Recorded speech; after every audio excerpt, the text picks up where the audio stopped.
Sitting on the velvet sofa in my late grandfather's drawing room while my mother and sister toasted my sudden eviction was the exact moment I realized my 10 years of devotion had been rewritten into a crime.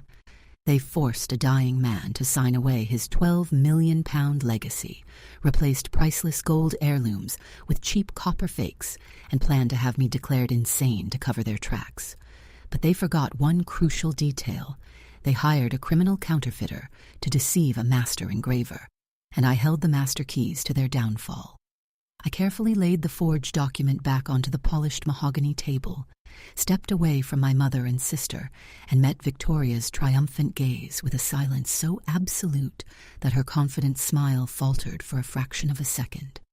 The velvet curtains of the estate drawing room swayed gently in the cold December breeze leaking through the leaded window panes, but inside the atmosphere was suffocatingly heavy with corporate greed and calculated cruelty.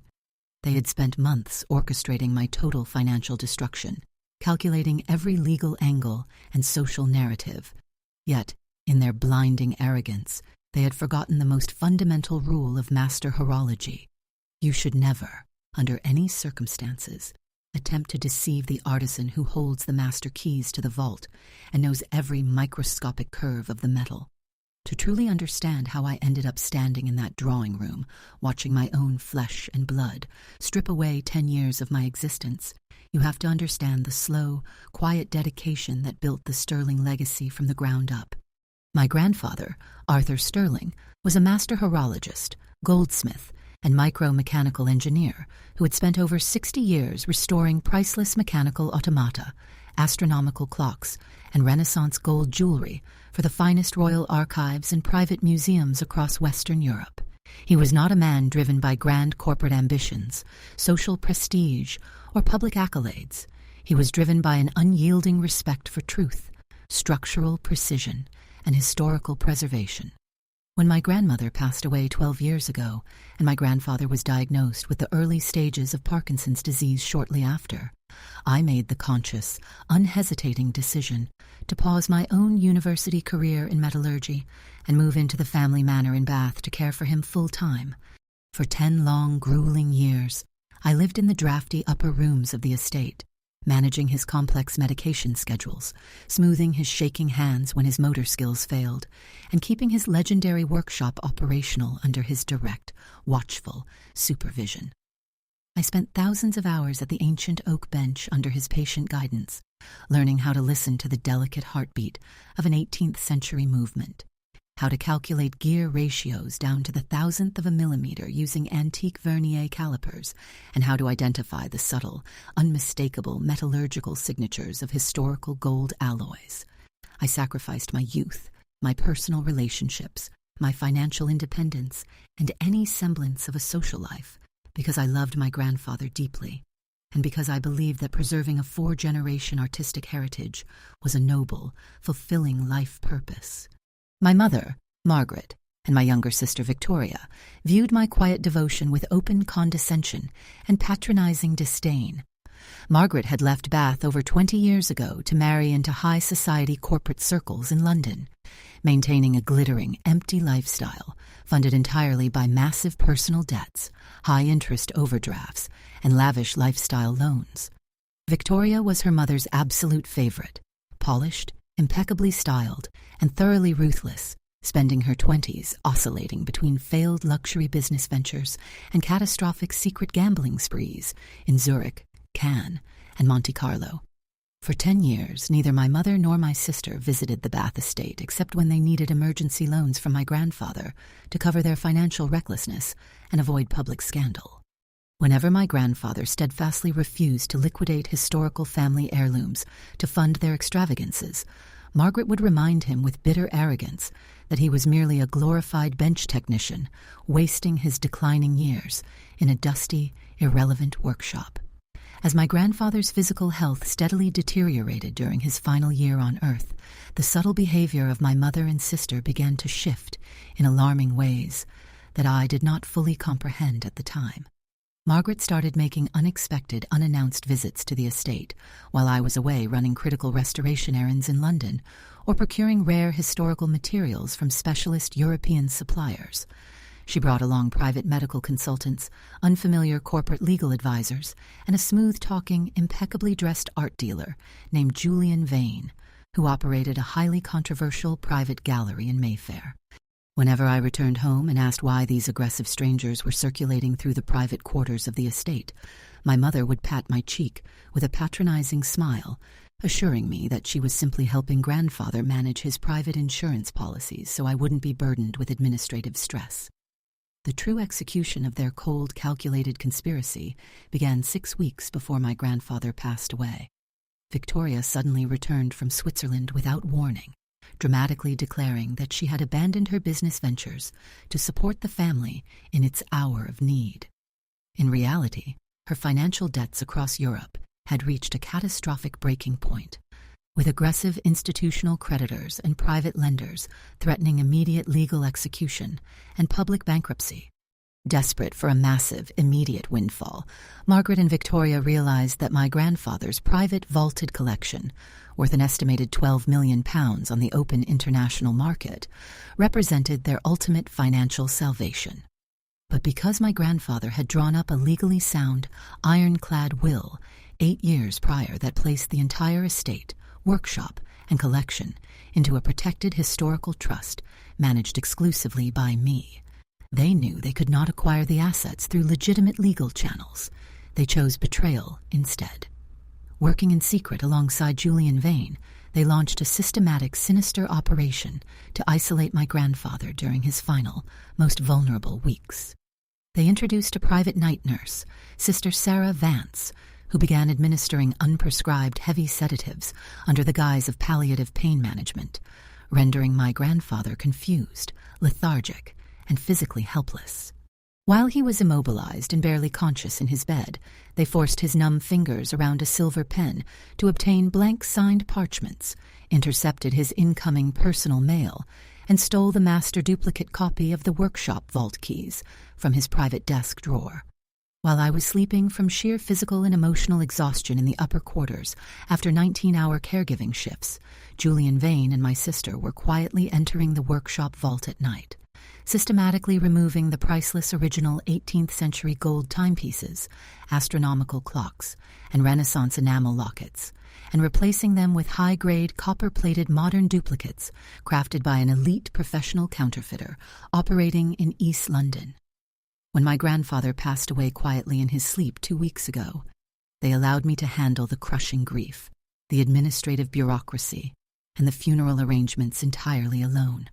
The moment the solemn memorial service concluded and the last guest departed, my mother brought in her own corporate solicitor, Arthur Pendleton, to officially serve me with the handwritten codicil in the estate drawing room.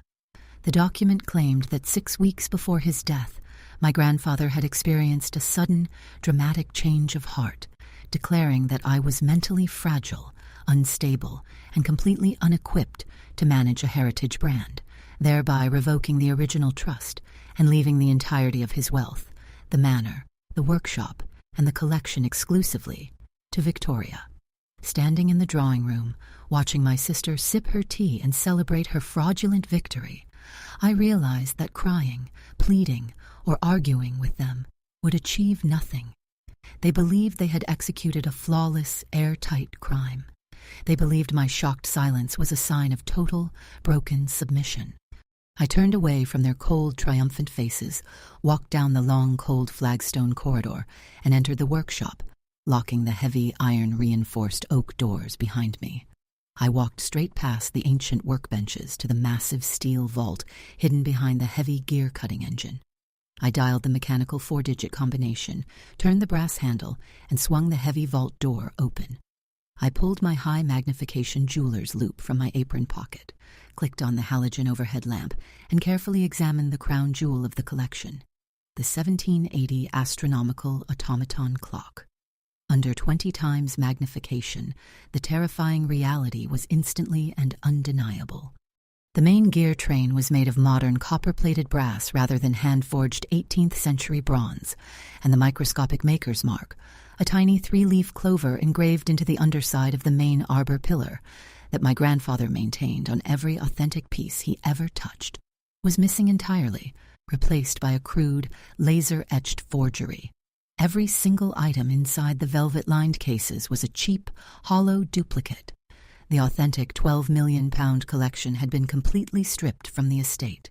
Instead of collapsing into panic, I relied entirely on my rigorous technical training.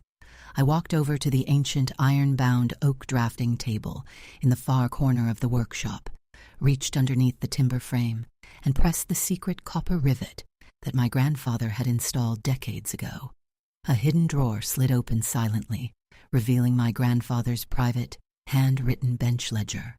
In his shaky yet precise script, written in dark permanent ink, my grandfather had painstakingly documented every unauthorized entry into the workshop during the final months of his life. He had recorded how Margaret and Victoria brought Julian Vane into the vault late at night, how they stole his master keys, how Nurse Vance administered strange, bitter liquid sedatives that made his limbs numb, and how they repeatedly forced his hand across blank sheets of parchment paper. Holding that ledger in my hands, I realized this was no longer just a civil inheritance dispute between bitter family members. It was a massive, organized criminal conspiracy involving forgery, grand larceny, elder abuse, illegal drugging, and international art trafficking. I brought out my digital camera, taking high-resolution encrypted photographs of every single handwritten page, immediately backing up the files to 3 secure, off-site cloud servers. I then wrapped the original ledger in protective oilcloth, walked out through the rear workshop door, and traveled 2 miles through the freezing village night to the cottage of Thomas Radcliffe, my grandfather's lifelong personal solicitor and trusted friend. Thomas examined the digital scans of the ledger and the metallurgical reports I had conducted on the fake gold alloys, instantly identifying Julian Vane as a notorious illicit art broker who was already under informal surveillance by the Metropolitan Police. Thomas proposed a decisive, uncompromising trap. Instead of filing an immediate civil lawsuit that would allow Victoria's high-priced corporate solicitors to tie the estate up in injunctions for years, while Vane moved the authentic collection into untraceable private vaults in Dubai or Geneva, we would let them believe their monstrous plan had succeeded completely. We would allow Victoria and Julian Vane to host their private, invitation-only auction at the Bath estate the following afternoon, where they planned to sell the counterfeit collection to unsuspecting international buyers for £14 million. The exact moment they presented the forged codicil as legal authority and attempted to complete the financial transaction on public record, their crime would instantly transition from a quiet civil conspiracy to a fully executed, undeniable federal crime. If you're enjoying this story, don't forget to subscribe to English Stories Hub. A simple like helps more people discover these stories, and your support inspires us to create new ones. Now, let's continue. For 18 continuous nerve-wracking hours, Thomas Radcliffe and I worked through the bitterly cold night inside his cramped, paper-strewn study, coordinating a high-stakes, emergency joint operation with Chief Inspector Richard Bennett of the Metropolitan Police Art and Antiques Unit in London. Inspector Bennett was a seasoned criminal investigator with over 25 years of experience hunting down sophisticated international smuggling syndicates across Western Europe. When Inspector Bennett reviewed the encrypted forensic photographic evidence of my grandfather's hidden ledger, the mathematical stroke velocity calculations proving the signature on the codicil was executed while my grandfather was heavily sedated, and Julian Vane's extensive prior connections to underground art fence networks, he did not hesitate for a single second. He immediately contacted a duty magistrate at the High Court in London to obtain emergency federal search warrants, while simultaneously triggering an urgent, high-priority Interpol red alert across Switzerland, France, and the United Arab Emirates.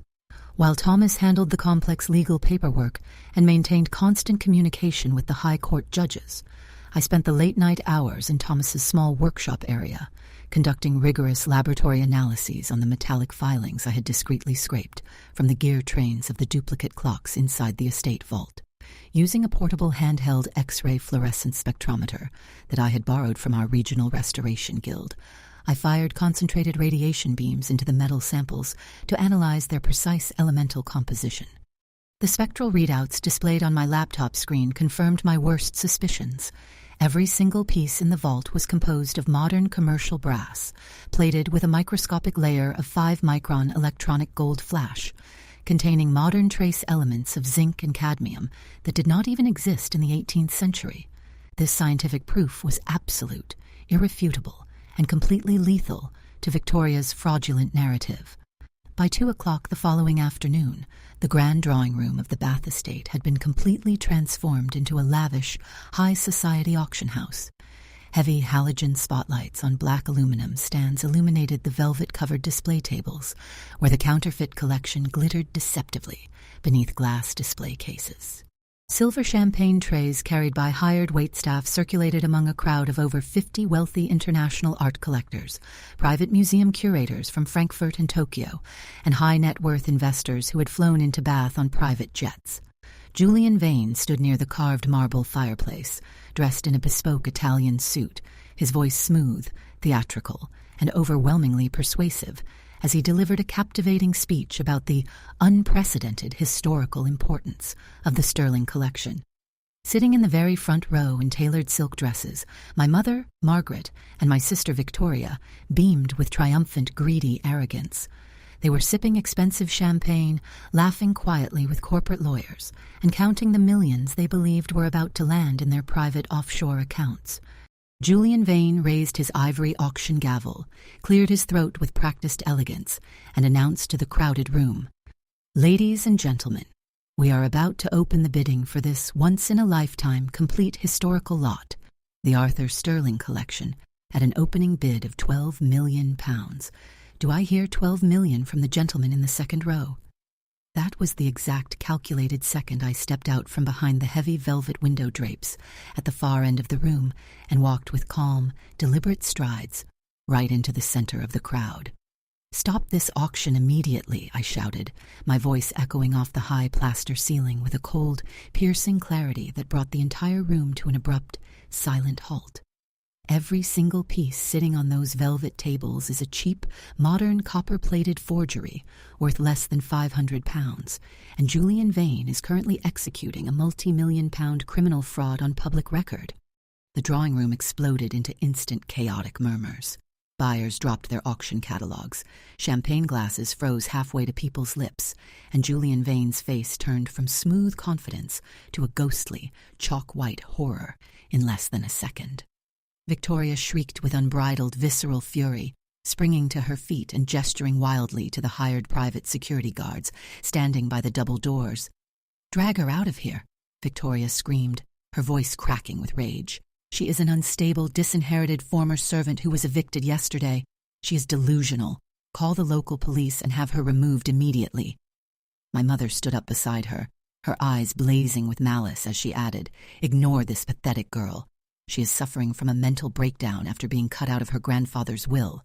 The 2 heavy security guards moved aggressively toward me, reaching out to grab my arms. But before their hands could touch my coat, the grand double oak doors of the drawing room were slammed open with thunderous force, crashing against the stone walls. "Metropolitan Police. Nobody move. Stay exactly where you are." Chief Inspector Richard Bennett strode into the drawing room, flanked by 10 heavily armed uniformed federal officers, plainclothes detectives, and digital forensic specialists. The sight of armed federal police officers entering a private high society auction sent the remaining international buyers into total panic. People scrambled toward the walls, phone cameras were raised into the air, and champagne flutes shattered against the parquet floor. Chief Inspector Bennett stepped to the front of the room, holding a thick stack of official, red-stamped federal search and arrest warrants high in the air. "By order of the High Court and the Metropolitan Police Art and Antiques Unit, this property, this auction, and all assets within this facility are officially seized under federal authority as part of an active criminal investigation into grand larceny, forgery, organized conspiracy, elder abuse, and international art trafficking." Victoria's phone clattered out of her trembling hand onto the floor. Beside Inspector Bennett, Thomas Radcliffe stepped forward, opening a leather briefcase and holding up a certified High Court emergency injunction signed by the senior master of the Queen's Bench Division. "This document officially nullifies and strikes out the handwritten codicil," Thomas announced to the room, his voice calm and authoritative. Furthermore, I must inform the co-conspirators in this room that Nurse Sarah Vance was taken into custody at her residence 3 hours ago. Under formal police interrogation, Nurse Vance has signed a complete, unreserved criminal confession detailing how she administered unprescribed heavy sedatives to Arthur Sterling under the instructions of Margaret and Victoria Sterling, how they stole his vault keys, and how they physically forced his hand across blank parchment paper. Victoria's knees buckled, and she fell heavily back into her velvet chair, her face contorted in sheer horror. But Inspector Bennett was not finished.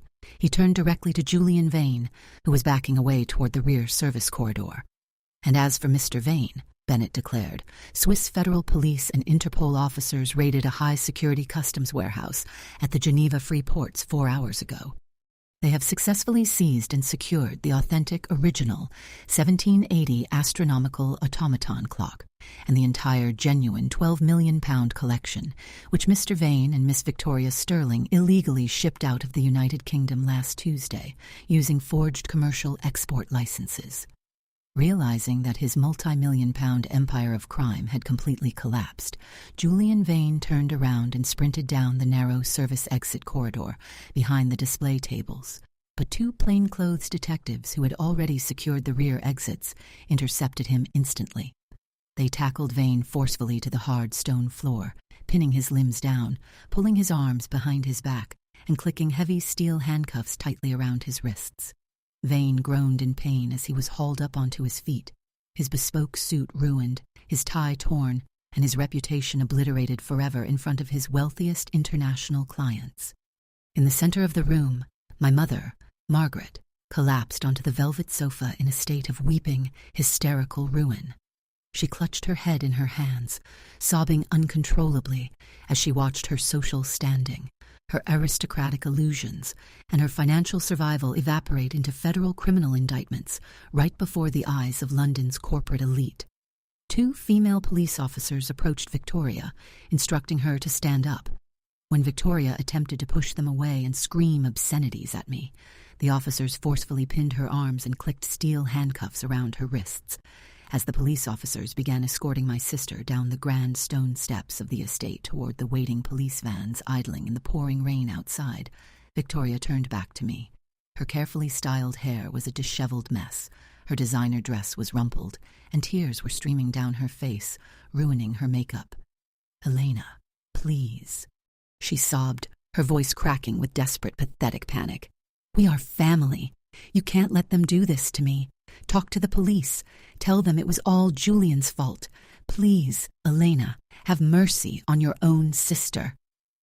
I stood at the top of the stone steps, surrounded by federal officers, completely calm, composed, and unshakable.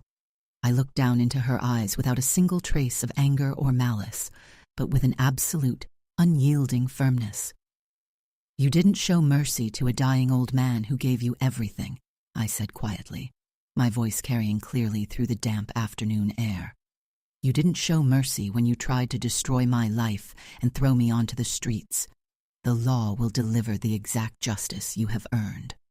The legal battle that unfolded over the following 8 months was merciless, exhaustive, and utterly devastating for everyone involved in the conspiracy. The trial took place at the Crown Court in London, drawing massive media coverage from national newspapers and television networks across the country.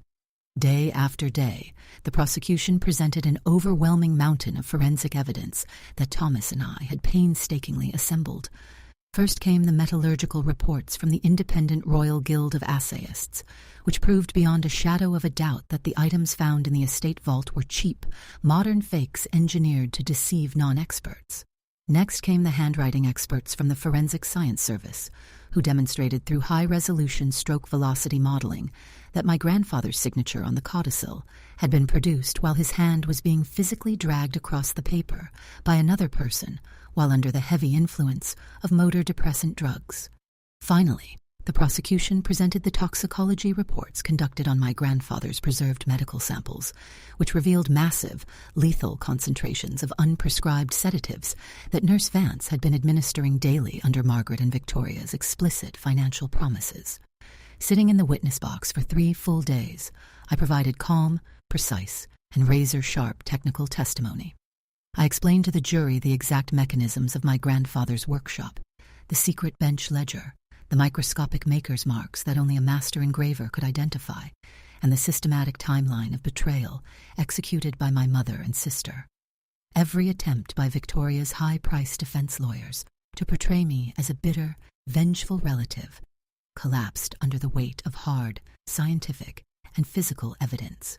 The jury deliberated for less than 2 hours before returning unanimous guilty verdicts on all counts. Julian Vane was convicted of international art trafficking, grand larceny, multi-million-pound commercial fraud, and organized criminal conspiracy. The judge sentenced him to 12 years in a high-security federal prison without the possibility of early release, ordering his Mayfair art gallery and all his personal assets to be immediately liquidated by court-appointed receivers to pay millions in restitution and international police costs. Victoria was convicted of grand larceny, conspiracy to commit fraud, forgery, and criminal elder abuse through toxicological endangerment. The judge showed her no leniency whatsoever, citing her complete lack of remorse, her systematic cruelty toward her dying grandfather, and her ruthless attempt to destroy her sister. She was sentenced to 8 years in a women's correctional facility in northern England. Stripped of her designer clothing, her credit cards, her luxury vehicles, and her social standing, she was led away in tears to begin serving her long prison term. Margaret was convicted of criminal conspiracy and corporate fraud. Due to her advanced age and secondary role in the physical execution of the forgery, the judge handed down a 3-year suspended sentence, but coupled it with catastrophic, life-ruining financial penalties.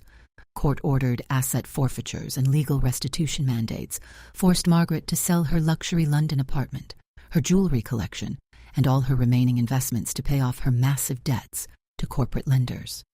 Completely broke, socially ruined, and utterly abandoned by her wealthy high society friends who wanted nothing to do with a convicted criminal, Margaret was forced to move into a tiny, damp, rented 1-bedroom flat in a remote coastal town, living out her remaining years in total obscurity and bitter isolation.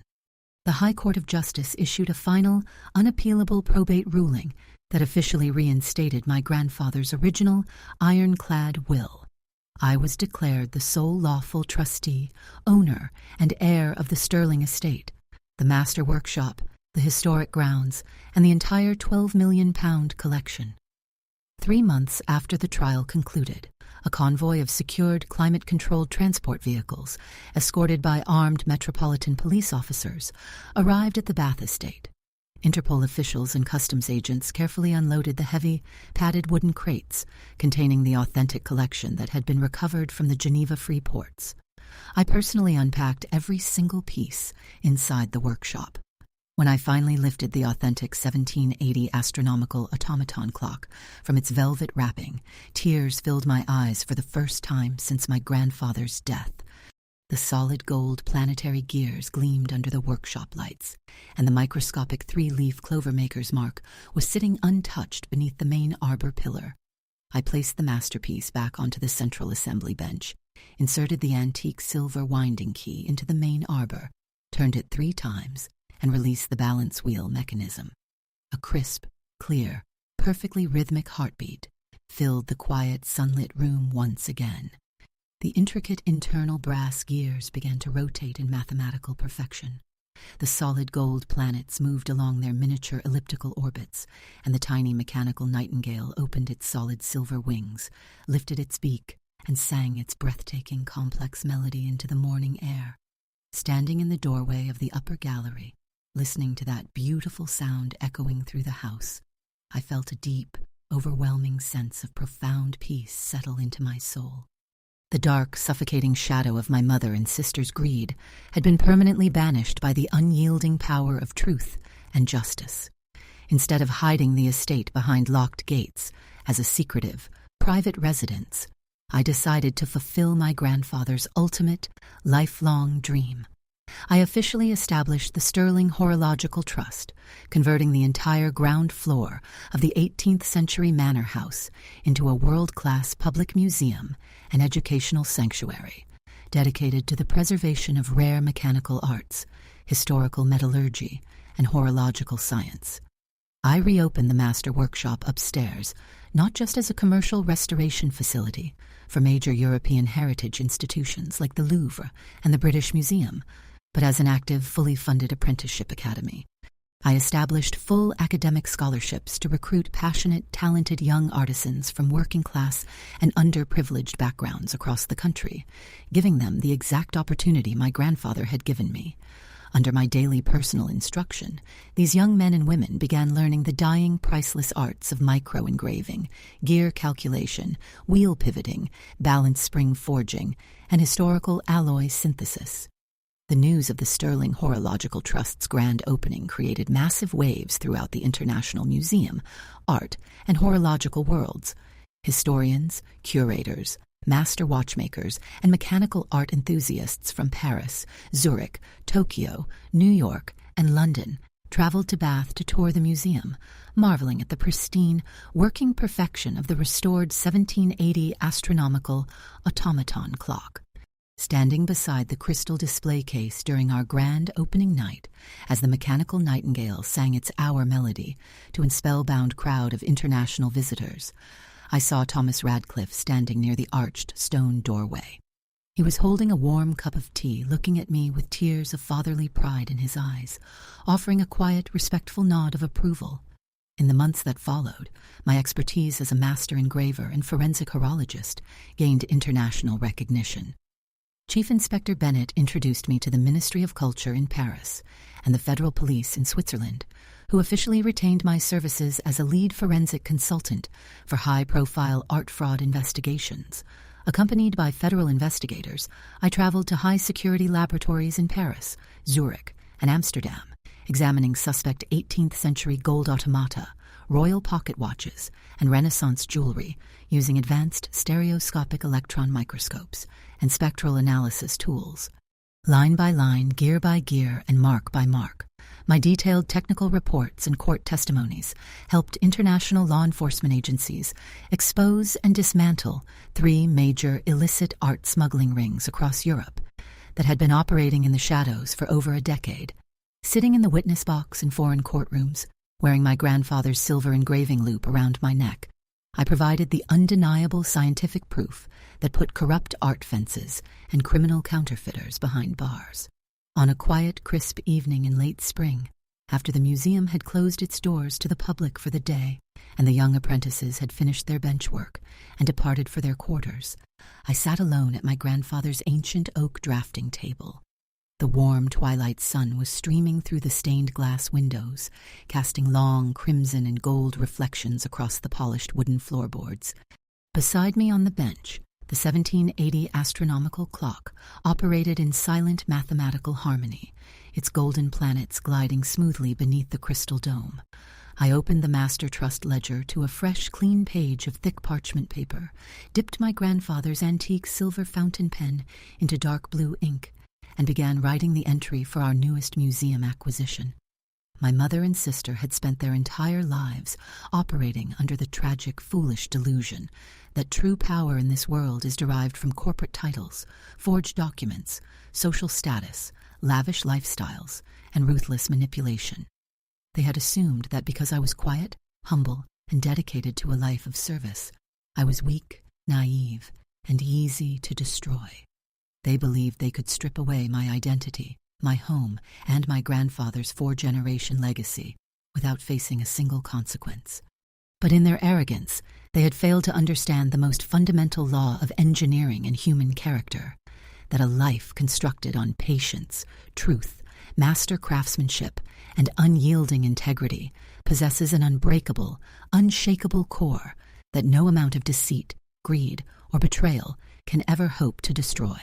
Lies may run fast and loud for a short season, but truth is patient, precise, and built to endure long after the deceit has crumbled into meaningless dust.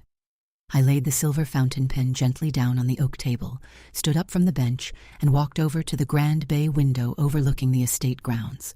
The evening air coming through the open sash was cool, fresh, and scented with wild lavender, damp earth, and blooming spring roses.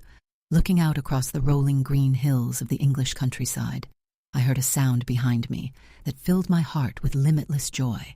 70 restored historical clocks, mounted along the workshop walls, began to strike 8 o'clock in perfect, glorious, synchronized unison. Their silver and gold chimes rang out clear, true, and triumphant, echoing through the corridors of the ancient manor house and out into the quiet evening sky. My grandfather's legacy was safe, his sacred memory was fully honored, and the Sterling workshop was alive, thriving, restored, and untouchable for generations to come. Thank you for spending your time with us. If this story touched your heart, please leave a comment and let us know what you thought. We'd also love to hear what kind of stories you'd like to listen to next. If you enjoyed this video, don't forget to like it and subscribe to English Stories Hub. A new story is coming soon, and we can't wait to share it with you. Thank you for your support, your comments, and for being part of our community. Until next time, take care and keep the stories alive.